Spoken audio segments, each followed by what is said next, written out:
Hello students, तो welcome to this lecture of friction. इस लेक्चर में हम लोग न्यूमेरिकल्स डिस्कस करेंगे। ये न्यूमेरिकल्स बेस्ड है पिछले थ्योरेटिकल टॉपिक पे।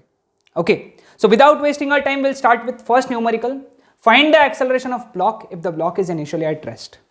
अब इस ब्लॉक में एक्सेलरेशन रहेगा कि नहीं रहेगा, पहले तो अपने को कंडीशन देखना पड़ेगा। कंडीशन क्या है? एक्सेलरेशन तब रहेगा जब ड्राइविंग फोर्स या applied force it is greater than limiting frictional force. और एक्सेलरेशन जीरो कब रहेगा? जब driving force it is less than limiting frictional force. ठीक है, क्लियर? तो हम लोगों को क्या करना है, सबसे पहले इस पे ड्राइविंग फोर्स निकालना है। तो हम लोग एक काम करते हैं, इस पे लगने वाले फोर्सेस देख रहे हैं। देखो, ये 75 न्यूटन का सामने लग रहा है, पीछे दो फोर्सेस लग रहे हैं। एक लग रहा है mg sin 37 डिग्री और एक लग रहा है फ्रिक्शनल फोर्स, है ना। तो ड्राइविंग फोर्स कितना रहेगा यहाँ पे? ड्राइविंग फोर्स FD बोलूंगा मैं, है ना। Driving force that would be 75 minus mg sin 37।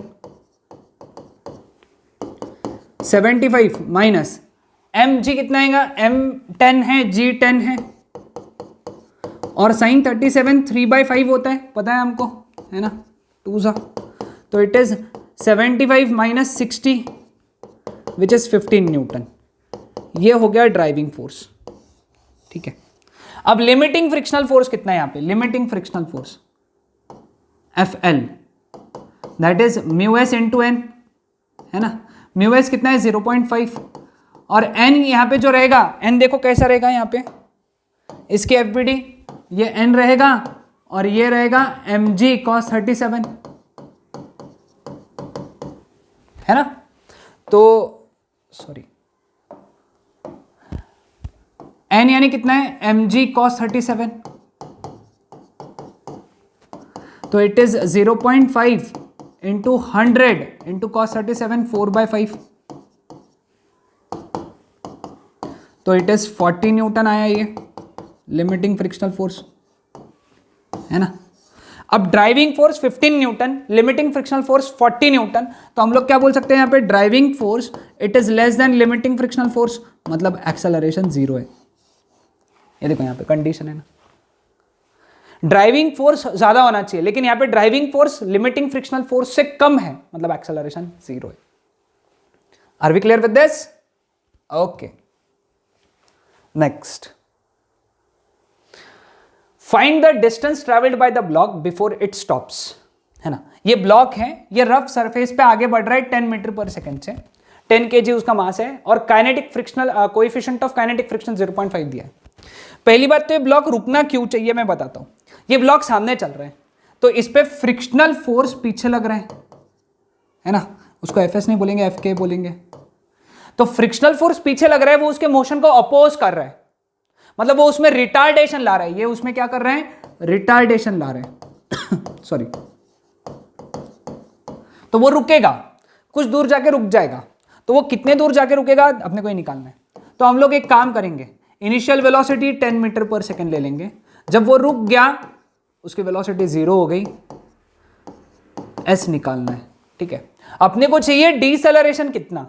Deceleration लाने वाला कौन है या रिटार्डेशन लाने वाला कौन है? FK। तो एक काम करेंगे, पहले FK निकाल लेंगे। FK is equal to mu k into n, है ना। अब n देखो किधर लग रहे हैं, n लग रहा है ऊपर और mg लग रहा है नीचे।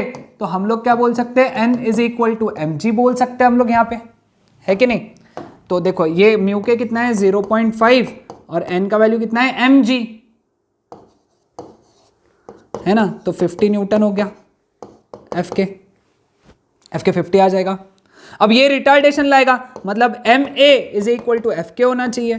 तो A is equal to FK यानी 50 अपॉन M यानी 10, मतलब 5 मीटर पर सेकेंड स्क्वायर का रिटार्डेशन है। तो लिखते वक्त मैं इसको -5 लिखूंगा, हाँ, क्योंकि रिटार्डेशन है, रिटार्डेशन रोक रहा है उसको। इक्वेशन क्या आना चाहिए? V² is equal to U² plus 2AS, 0 is equal to 10 square plus 2, रिटार्डेशन है इसलिए -5 इंटू S।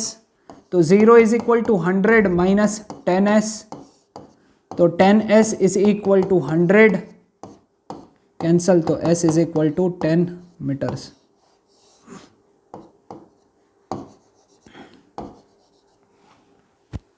टेन मीटर वो 10 मीटर बाद में जाके रुक जाएगा वो। ठीक है, समझ में आया? आसान क्वेश्चन था ये। चलो नेक्स्ट, ये भी और बहुत इंटरेस्टिंग क्वेश्चन है। Find out the distance travelled by the block on an inclined plane before it stops, है ना। वो जब रुकेगा, कब रुकेगा, है ना, तो जहां भी रुकेगा तो कितना डिस्टेंस ट्रेवल करेगा ये अपने को निकालना है। 10 दिया हुआ है उसका इनिशियल वेलोसिटी और कोएफिशिएंट ऑफ फ्रिक्शन 0.5 दिया है। इनिशियल वेलोसिटी 10, रुक गया इसलिए 0 मीटर पर second. Okay, coefficient of friction mu S 0.5 ले लेंगे, है ना। अगेन एज यूजुअल यहां पे हमको रिटार्डिंग फोर्स निकालना है, तो हम लोग एफबीडी मार्क करेंगे। यहाँ पे ये रहेगा एफएस, हमारा जो रिटार्डेशन लाएगा ये एन है, और ये mg cos 37 है, क्योंकि 37 डिग्री दिया हुआ है ना। तो n, अब हम लोगों को एक्चुअली हम लोगों को ये जरूरत भी नहीं, हमको मालूम है अप एन इंक्लाइंड प्लेन, है ना, up an inclined plane. Okay, नहीं हम लोग एक दोनों तरीके से सॉल्व कर सकते हैं, मैं शॉर्टकट भी बता दूंगा। एक काम करेंगे, एक रहेगा था ना यहाँ पे mg sin 37,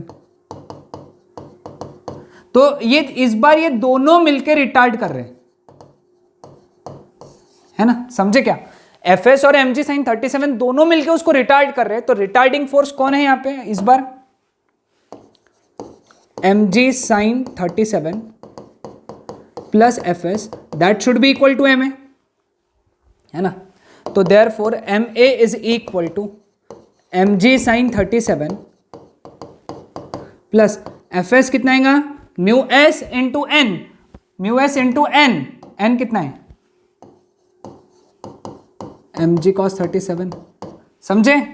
fs is equal to mu s into n आता है, और n की वैल्यू कितनी है देख लो वहां पे, सब में से m कैंसिल हुआ, तो मतलब डिसेलरेशन कितना है यहाँ पे? g यानी 10 sin 37 यानी 3/5 प्लस 0.5 इंटू g यानी 10 इंटू cos 37 यानी 4/5, 2 जा, तो this is 6 plus 8 into 0.5 that is 4, तो इट इज 10 मीटर पर second square. And since it is retardation, ये रिटार्डेशन है, तो हम लोग a का वैल्यू कितना लिखेंगे? -10 मीटर पर सेकेंड स्क्वायर। इक्वेशन लगेगा v square is equal to u square plus 2as। v का वैल्यू 0 है, u का वैल्यू 10 है, प्लस 2, a का वैल्यू कितना है बेटा?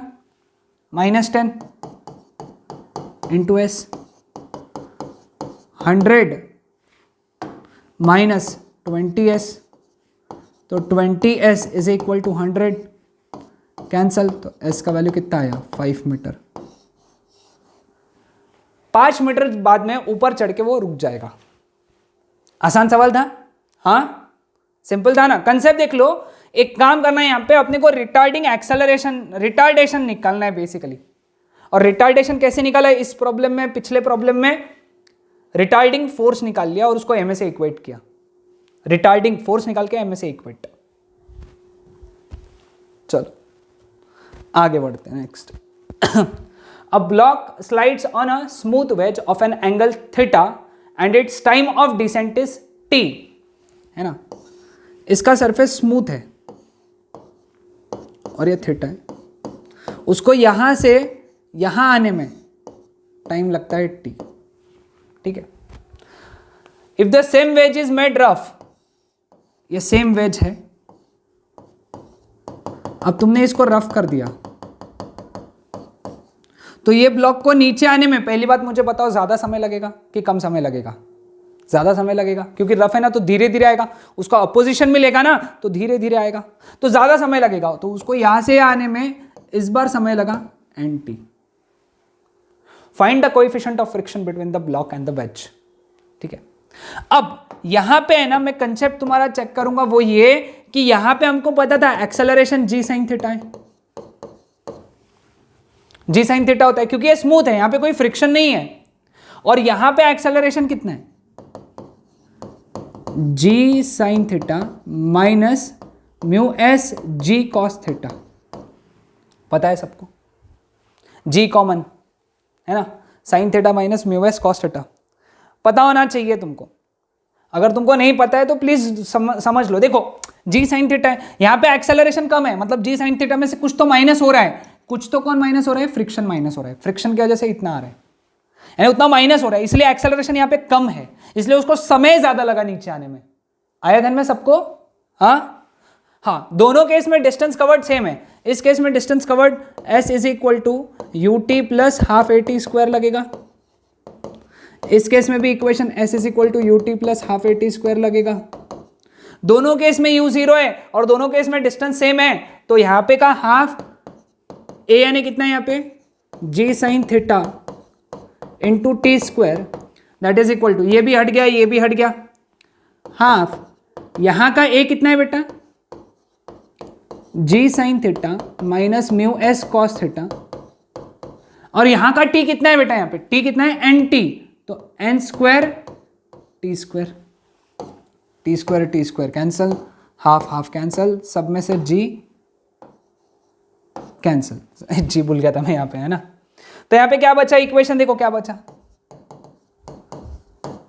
Sign theta is equal to n square common है यहाँ पे है ना, ब्रैकेट में क्या बचा sine theta minus mu s cos theta है ना।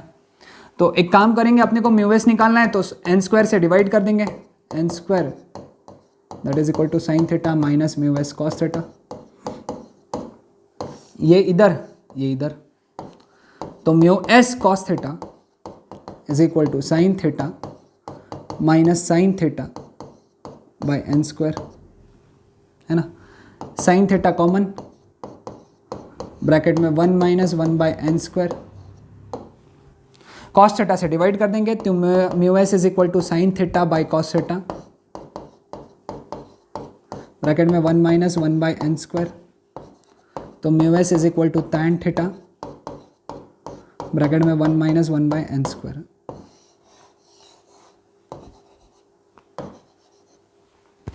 चेक कर लो आंसर यही है क्या, है ना। आसान कंसेप्ट था, कंसेप्ट आसान है, थोड़ा सा समय लगेगा समझने में, लेकिन देखो एक स्टेप बाय स्टेप सॉल्व करोगे तो ध्यान में आ जाएगा, है ना। चलो आगे बढ़ते हैं हम लोग, नेक्स्ट क्वेश्चन। अरे बाप रे बड़ा दिख रहा है लेकिन है बहुत आसान है, बहुत आसान है, टेंशन मत, बहुत ही simple. Two blocks of mass 1 kg, दोनों का मास 1 kg है, are an incline plane of an inclination 37 degree, the coefficient of kinetic friction between the blocks and an incline plane is 0.5, at t is equal to 0 a is released, यानी a नीचे आना चालू हुआ, and at the same time block a is projected upwards an incline plane, b को project किया 10 metre पर second से ऊपर along the inclined plane with the speed 10 metre पर सेकेंड, the initial separation between A and B is 6 metre, दोनों के बीच में जो दूरी है 6 metre. Find the distance from initial position of A where they will collide, A से कितने दूरी पे वो कोलाइड होंगे। एक बात ध्यान में रखना, हम लोग इसको रिलेटिव के कंसेप्ट से सॉल्व करेंगे, कैसे सॉल्व करेंगे मैं बताता हूं। अब A नीचे आ रहा है ना, A नीचे आ रहा है तो A का एक्सेलरेशन, नीचे आने वाले का एक्सेलरेशन कितना होता है ना, हमको मालूम है, acceleration of A that is equal to g sine 37 plus mu s g cos, या फिर g कॉमन निकाल लेते हैं अपन, है ना, g ब्रैकेट में sine 37 plus mu s cos 37, sorry b के लिए यहाँ पे माइनस आएगा, है ना, ए के लिए वो नीचे आ रहा है ना तो अपोजिशन हो रहा है, सॉरी एक्सट्रीमली सॉरी, वो नीचे आ रहा है तो अपोजिशन मिल रहा है ना, तो इतना एक्सेलरेशन है ए का, इसको सॉल्व करेंगे, एक्सेलरेशन ऑफ ए ये 10 साइन 37 3/5 माइनस म्यू एस कितना है, म्यू के आएगा यहाँ पे, म्यू के आएगा, कोएफिशिएंट ऑफ स्टैटिक फ्रिक्शन नहीं है, काइनेटिक फ्रिक्शन है, 4/5 0.1, तो इसको अगर सॉल्व करोगे तो आएगा 2 मीटर पर second square. Similarly acceleration of B, g bracket में sine 37 plus mu k cos 37। सभी वैल्यू डालोगे तो इसका वैल्यू आएगा 10 मीटर पर सेकेंड स्क्वायर।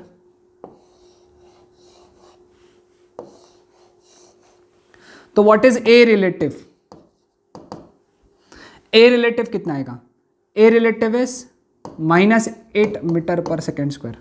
ए रिलेटिव यानी acceleration of A with respect to B, है ना, acceleration of A with respect to B. अब बी के रिस्पेक्ट में वो डिस्टेंस कितना ट्रेवल करेगा? S A B. बी के रिस्पेक्ट में ए कितना डिस्टेंस ट्रेवल करेगा? मतलब बी को अगर यहां पे रेस्ट पे पकड़ लिया तो ए उसको कोलाइड होते तक कितना डिस्टेंस ट्रेवल करेगा? 6 मीटर। ध्यान देना यहां पे, हाँ, समझ में आना चाहिए ये स्टेप। एस ए बी यानी बी के रिस्पेक्ट में ए कितना डिस्टेंस ट्रेवल करेगा? बी के रिस्पेक्ट में, है ना, बी के रिस्पेक्ट में ए कितना डिस्टेंस ट्रैवल करेगा? कितना डिस्टेंस ट्रैवल करेगा? 6 मीटर, क्योंकि बी को रेस्ट पे रख देंगे अपन, 6 मीटर ट्रैवल करेगा। ठीक है, यू ए बी, है ना, यू ए बी कितना आएगा? 10 मीटर पर सेकेंड। फॉर्मूला क्या है? S A B is equal to u A B t plus half A B t square.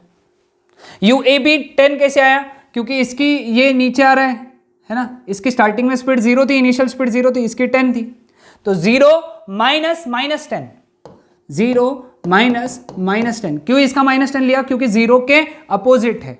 0 नीचे अगर अपन ने पॉजिटिव लिया तो 10 ऊपर है, मतलब निगेटिव, इसलिए 10 आया।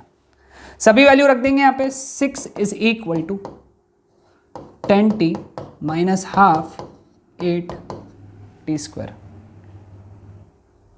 है ना, समझ में है? तो t का वैल्यू कितना आया?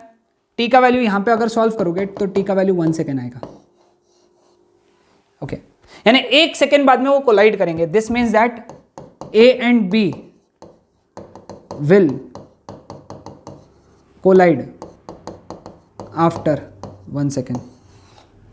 तो डिस्टेंस ट्रेवल्ड बाय a, अब a ने कितना ट्रेवल किया ये पूछा है।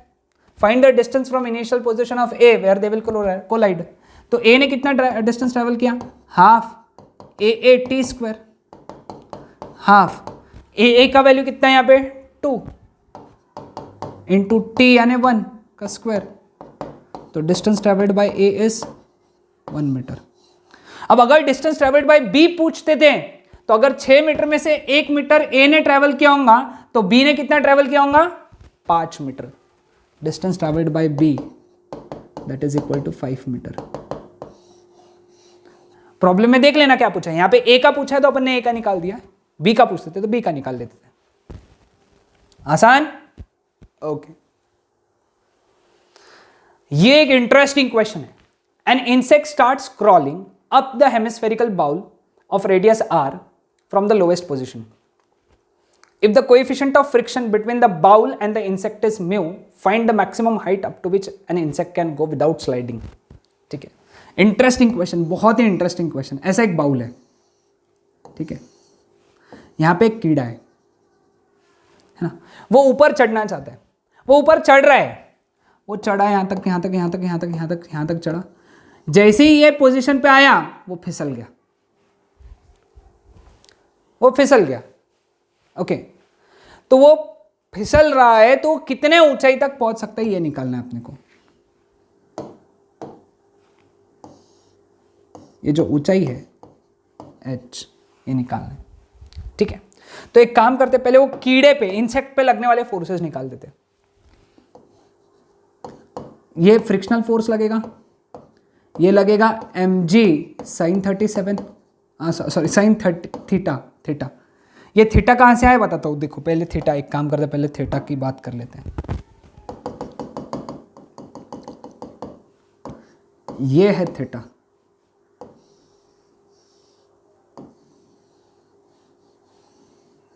समझ में? ये रेडियस r है तो ये रेडियस भी r है, उसमें से ये हाइट h है तो ये हाइट होगी r माइनस h। अब ये mg sin 37 हो गया, साइन थीटा हो गया। 37 क्यों आ रहा है बार बार? क्योंकि बहुत अपन ने 37 बहुत यूज किया ना। तो this is mg sin theta, this is this is mg cos theta and this is normal reaction. ठीक है, समझ में? अब इसको सॉल्व करेंगे। कैसे सॉल्व करेंगे? वो कीड़ा नीचे स्लीप हो रहा है इस जगह पे नीचे स्लीप हो रहा है, मतलब mg sin थीटा और fs इक्वल हो जा रहे हैं। mg sin theta is equal to fs, यानी mg sin theta is equal to fs, यानी क्या होता है म्यू एस इंटू एन। तुमको समझा ना वो कीड़ा स्लीप क्यों हो रहा है? कीड़ा इसलिए स्लीप हो रहा है क्योंकि mg sin 37 fs के इक्वल हो रहा, इसलिए वो वहां से स्लीप हो गया। Okay, therefore mg sin theta is equal to mu s into, अब n किसके इक्वल है? n is equal to mg cos theta, cancel, तो therefore mu s is equal to tan theta. यहां तक आ गया समझ में? अब ये ट्रायंगल देखो, ये ट्रायंगल ये वाला मैं इसको बनाता हूं यहां पे, है ना, ये थीटा है, ये r माइनस एच है, ये r है ना, तो क्लियर है? tan theta is adjacent upon sorry opposite upon adjacent, है ना,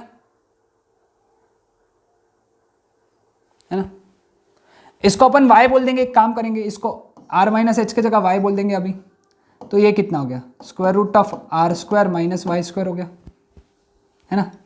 इसको अगर अपन ने y बोल दिया सिंप्लिसिटी के कैलकुलेशन के सिंप्लिसिटी के लिए, y that is equal to r minus h, तो that is square root of r square minus y square. So what is tan theta? tan theta कितना है?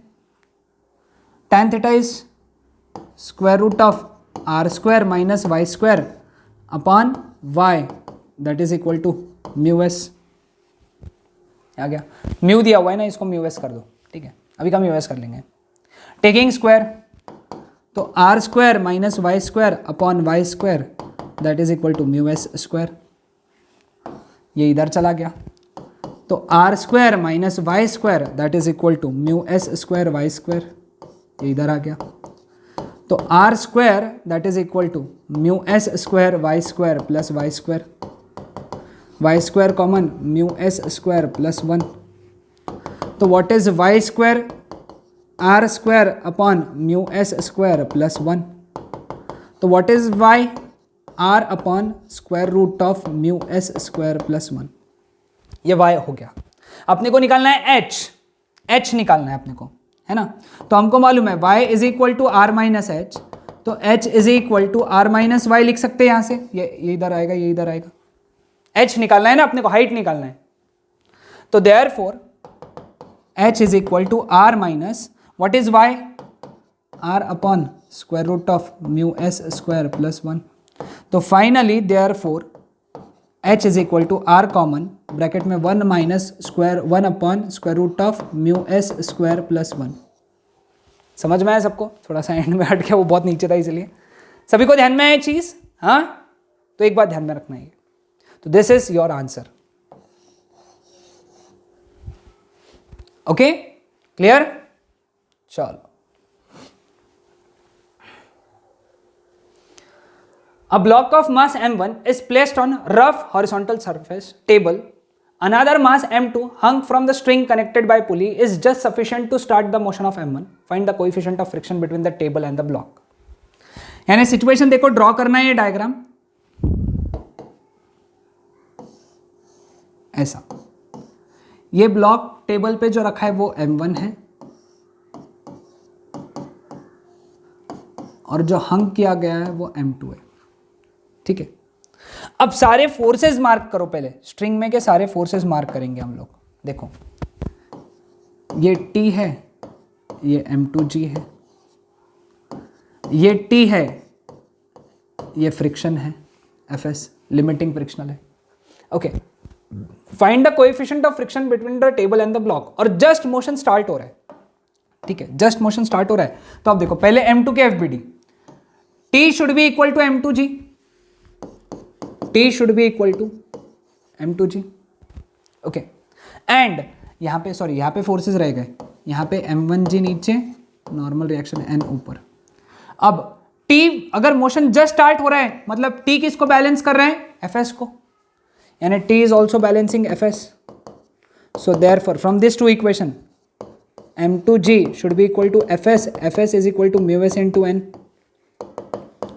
तो therefore M2G is equal to Fs, sorry, mu s into n, यानी M1G, n is equal to M1G, है ना, G और G cancel, तो therefore mu s is equal to M2 upon M1.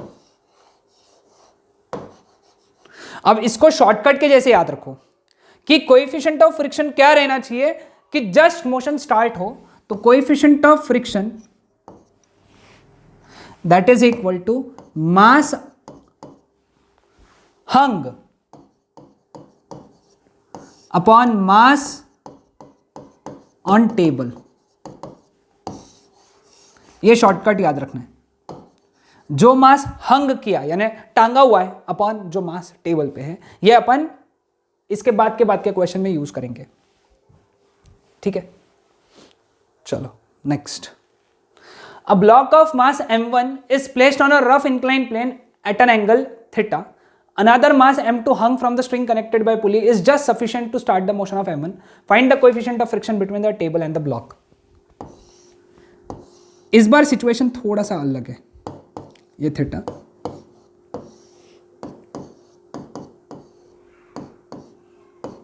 ऐसा situation है. ठीक है, अगेन इस बार हम लोग क्या करेंगे, सारे फोर्सेस मार्क करेंगे.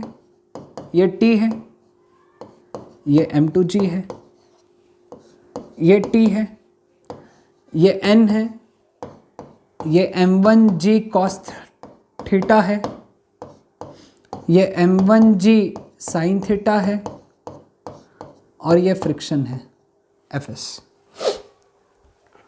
सारे फोर्सेस मार्क करना जरूरी है. लेक्चर को पॉज करो, डायग्राम बनाओ और फोर्सेस मार्क करो. ठीक है, तो चलो स्टार्ट करते हैं. पहला equation T is equal to M2G और मोशन जस्ट स्टार्ट हो रहा है, मतलब this is balancing this two forces, यानी T is equal to M1G sine theta plus Fs. इन दोनों को सॉल्व किया तो T के जगह हम लोग क्या डालेंगे, M2G that is equal to M1G sine theta plus Fs कितना होता है, mu s into n. Fs कितना होता है, म्यू एस इंटू एन, और n किसके इक्वल है यहाँ पे, M1G cos थीटा. सब में से G कट गया तो M2 is equal to M1 sine theta plus mu s M1 cos theta, है ना. तो देयरफॉर अगर मास पूछा कि कितना मास टांगा तो मोशन जस्ट स्टार्ट होगा, तो M1 ब्रैकेट में sign theta plus mu S cos theta. इतना मास तुमने टांगना चाहिए so that motion just start होगा. ये ऊपर जाना चालू होगा और ये नीचे आना चालू होगा. इतना मास टांगना पड़ेगा. M1 ब्रैकेट में sign theta plus mu S cos theta. Theta is angle of inclination. लेकिन अपने को यहाँ पे मास नहीं पूछा, अपने को कोएफिशिएंट ऑफ फ्रिक्शन पूछा यानी म्यू एस पूछा है. तो एक काम करेंगे उससे भी सिंपल, M1 cos थीटा से डिवाइड कर देंगे. इस इक्वेशन को divide by M1 cos theta कर देंगे, है ना.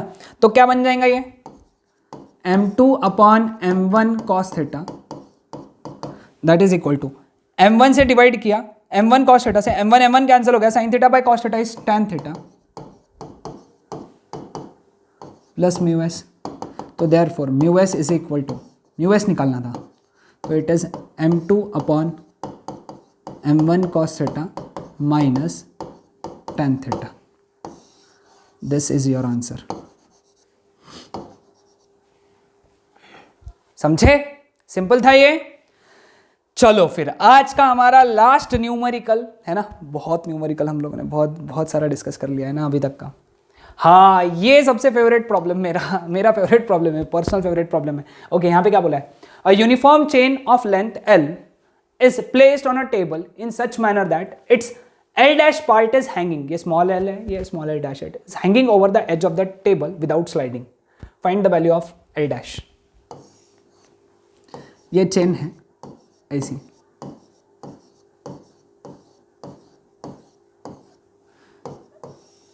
इसकी टोटल लेंथ L है, ओके, और उसमें से A dash part is hanging,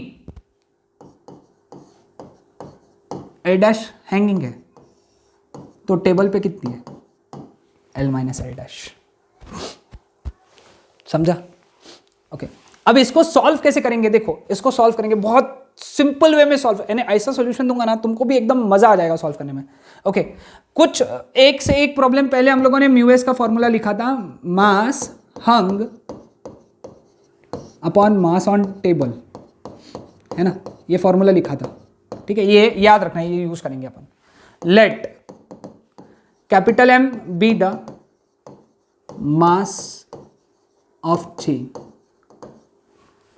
तो therefore mass per unit length, mass per unit length कितना हुआ? Capital M by L, mass per unit length, यानी यूनिट लेंथ का मास, यूनिट लेंथ 1 मीटर का मास इतना हुआ, तो L minus L dash metre का मास कितना हुआ? Therefore mass of L minus L dash length of chain equal to कितना रहेगा? अगर 1 मीटर का मास, 1 मीटर चेन का मास कितना है? M बाई L, तो L minus L dash metre chain का मास कितना रहेगा? क्रॉस मल्टीप्लीकेशन, तो इसका आंसर आएगा M by L mass per unit length into length, and mass of L dash length of chain, mass per unit length into length, है ना। अब देखो, यानी हम लोग बोल सकते क्या कि इतने पार्ट के चेन का मास कितना हुआ? M by L into L dash, और इतने पार्ट के चेन का मास कितना हुआ? M by L, L minus L dash. मतलब अब ये सिचुएशन कैसा हो गया है? This is as good as this situation, okay, ये टेबल का मास है, ये हंग वाला मास है, तो इसके लिए कोएफिशिएंट ऑफ फ्रिक्शन कितना रहेगा? मास हंग कितना है? M by L into L dash, जितना टांगा हुआ है, अपॉन जितना टेबल पे है, M by L, L minus L dash, cancel, तो mu s is equal to L dash upon L minus L dash. Okay, ये आ गया म्यू एस की वैल्यू। अब तुमको L डैश की वैल्यू निकालना है, तो एक काम करो, क्रॉस मल्टीप्लीकेशन कर दो, है ना, या फिर इसको नीचे लेके आ जाओ यहाँ पे, क्लियर। तो L minus L dash is equal to, या फिर हम लोग एक काम कर सकते हैं ना, म्यू एस ब्रैकेट में L minus L dash that is equal to L dash, ठीक है, clear with this, bracket open, mu s into L minus mu s into L dash that is equal to L dash, ये इधर आ गया, तो mu s into L that is equal to L dash plus mu s L dash, mu s into L that is L dash common, bracket में 1 plus mu s, तो L dash is equal to mu s, ये नीचे आ गया, upon 1 plus mu s into L।